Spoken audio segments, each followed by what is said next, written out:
like and subscribe to the Yaksha Files for multiple new videos every week. Most people know Sumathi Valavu, the Sumathi Bend, from the horror movie that was released recently and from Instagram Reels, but I grew up around Pangode, a small rural part from the capital of Kerala, and every kid in school knew the legend of Sumathi, the young woman who had run away with her lover but then was found hanged by her neck on a tree branch on the side of a road near a bend. Her lover allegedly ended her life that night and hung her body from the neck near the bend to make it look like she had done it to herself. And the next morning, people found the tree with Sumathi's body hanged on it, fallen across the road, its mighty trunk shattered like it was hit by lightning. A tree that had been there forever. For decades afterward, people swore they saw a woman in white wandering the curve at night. Drivers said their engines would die for no reason. People heard crying, sometimes screaming, but I thought it was just a tale told to young boys and girls to scare them and make them behave. Until the night, my mother recounted something that made her voice shake. I'm telling you her story because she can't. She tries. But every time she reaches one specific moment, she stops talking and changes the subject. And honestly, after hearing what happened, I don't blame her. This happened back in the early 2000s. My mother was about 26 then, working late shifts at a textile shop. She didn't have a scooter, so she relied on the bus to get home. Her route always passed Sumathi Valavu, but just like me, she never really cared. The local bus driver and a friend, Mani, would constantly warn people, "Don't get down at that curve after dark. Take the next stop." People laughed at him, pulled his leg for being in love with Sumathi. My mom did too. But Mani never laughed with them. He'd just grip the wheel tighter and mutter, "She stands there, waiting." My mother always thought he was just superstitious. One evening, my mother had to stay late because the shop's accounts got messed up. By the time she left, her usual bus was gone. The only option left was to call Mani and see if the bus was running one final trip at night. Luckily or unluckily for her, the bus was en route. 5 minutes of waiting at the bus stop, and Manny pulled up in looking irritated that he was making this final trip. My mother waved to him and got on the bus. There were 2 other people inside, one elderly woman and a man who smelled like cheap rum. My mother sat halfway back next to the window. Everything was quiet for the first few minutes, just the engine humming and the sound of the road. Then they approached the curve. Sumathi Valavu. My mother said she suddenly felt the air get cold. The temperature dropped by at least 10 degrees. Right as they reached the exact bend, the bus engine sputtered twice and died. The headlights flickered once, then shut off completely. It went pitch dark. My mother said she couldn't even see her own hands. She could only hear Mani whispering prayers to himself as he aggressively tried the ignition again and again.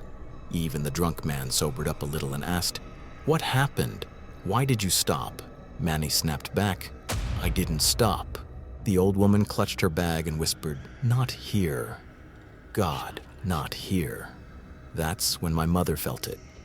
Goosebumps and a chill that was starting from her spine. She leaned slightly toward the window, trying to look out, when suddenly someone knocked on the bus.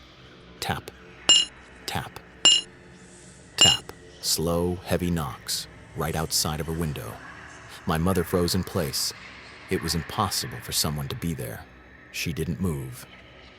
She didn't breathe.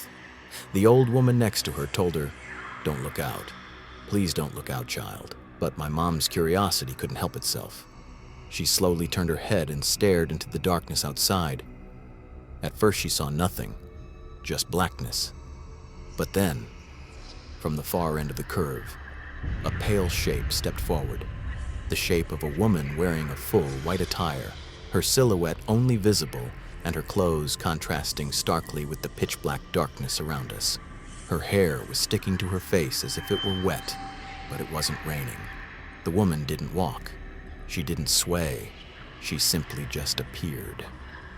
And every time the bus engine sputtered and the lights flickered, just for a tenth of a second, she was closer. My mother said she could feel her heartbeat in her teeth. Mani suddenly shouted, "Don't open the door!" But the drunk man didn't listen to him. He stumbled forward, forced open the door, yelling, "Hey, madam, are you okay?" My mother swears. In the split second, the door opened and the headlights flickered. She finally saw the woman's face clearly, except it wasn't a face. It was blurred and smudged, like her face was drawn on and someone had erased her features with wet fingers. The eyes were just dark patches, the mouth a smear. The nose was missing entirely. My mother screamed to the drunk man, "Close the door, close it quick." But she was too late. The woman's mouth turned to a small smile and she lunged, not walking or running, but jumping straight at the bus. Then, before anyone could even let their breath out, the drunk man was pulled off the bus with such force that his feet didn't touch the steps, like something yanked him with an invisible rope. A shrill gasp and silence. Then the bus door slammed shut so hard the seats rattled and the bus went completely dark again. For a few seconds, everyone was silent. No one dared breathe. Then, they heard breathing from right outside the bus. Slow, wet, heavy breathing. My mother said it sounded like someone trying to breathe through water. The old woman clasped her hands and murmured prayers. Mani gripped the wheel like he was trying to break it, and the bus shuddered violently. Something slammed into the side of the vehicle and a single handprint formed on the glass. Then something dragged along the side of the bus, like nails scraping metal, but deeper and stronger. Then, the woman reappeared on the opposite side of the bus, on the side where my mother was sitting by the window. Standing in the darkness, staring at my mother with that featureless face, she just kept appearing closer and closer, until her head brushed the window beside my mother. The engine roared back to life so suddenly that all of them flinched. Mani didn't waste a second. He slammed his foot on the accelerator and the bus lurched forward, rattling violently as it tore away from the bend. No one spoke. No one even dared look out the windows. Mani shouted that he was taking the bus to the nearby police station. My mother kept her eyes on the floor, gripping the seat until her knuckles turned white, praying that nothing would appear beside the bus again. When they reached the police station, Mani braked hard and practically jumped out before the bus had fully stopped. Inside, the station was warm and brightly lit. 3 officers came out when they saw the look on Mani's face, one of them asking what had happened. Mani didn't answer right away.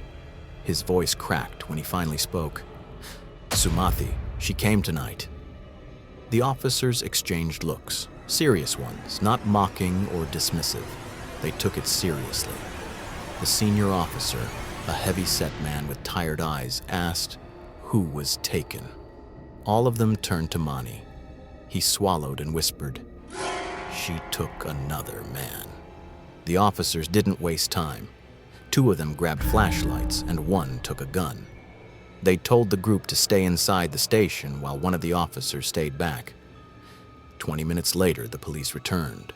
When they came into the police station, my mother already knew what they had to say.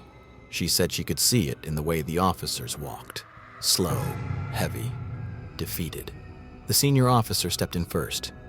"We searched the entire stretch," he said quietly. "No body, no footprints, no signs of struggle." My mother spoke up, her voice trembling, "But we saw her pull him out." The officer didn't argue. He didn't tell her she imagined it. Instead, he let out a slow breath and muttered something my mother will never forget. "Then, he is with Sumathi now." The room fell silent. My mother felt something cold crawl up her spine. Not fear, she said, but a strange, suffocating sadness. Sadness for that man. Sadness for his family. The officer gently told them to go home and to avoid that road for a while. My mother said that entire night, she kept replaying it in her head, the way the woman's face had no features, the way she moved too fast, the way the drunk man's scream was cut off like someone snapped the sound out of the air. For the next few weeks, the police patrolled that bend heavily, but they never found anything. No clothing, no blood, no body. and after 2 weeks, the patrols stopped. But the locals whispered, "They say Sumathi took revenge again." Another one was taken. Hopefully, she found her peace now and won't go after any more men. And life moved on. But the missing man's family never found answers, and my mother never set foot on a night bus or went by Sumathi Valavu again. Like and subscribe to the Yaksha Files for multiple new videos every week.